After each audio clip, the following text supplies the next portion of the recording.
महाराजांपर्यंत यायचंय आणि आपल्या अभंगात प्रवेश करायचंय.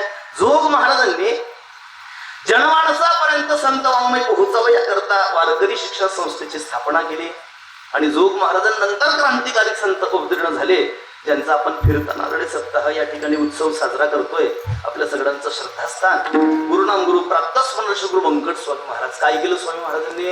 स्वामी महाराज बंकट स्वामी महाराज म्हणजे कीर्तनाचा उषक काल.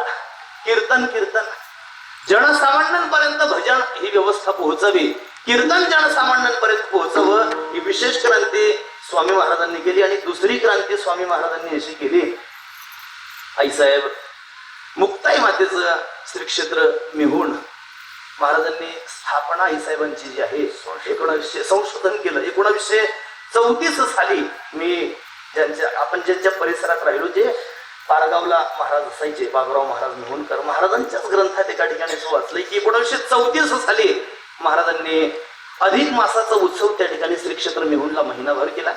1950 साली महाराजांनी आईसाहेबांच्या मंदिराचं बांधकाम सुरू केलं. मंदिराचं बांधकाम सुरू काही दिवस झाले असतील नसतील, 1-1.5 वर्ष झाले असेल.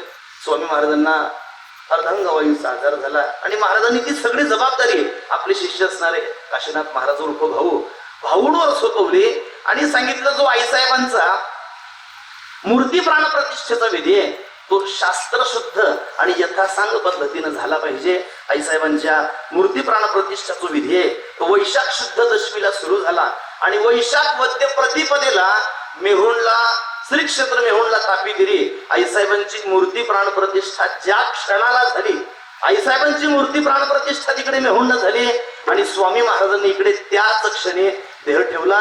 जणू काही तुकोबारांच्या भाषेत सांगायचं म्हटलं तर कृतकृत्य झालो. इच्छा केली ते पावलो. स्वामी महाराज इच्छामरणी होते.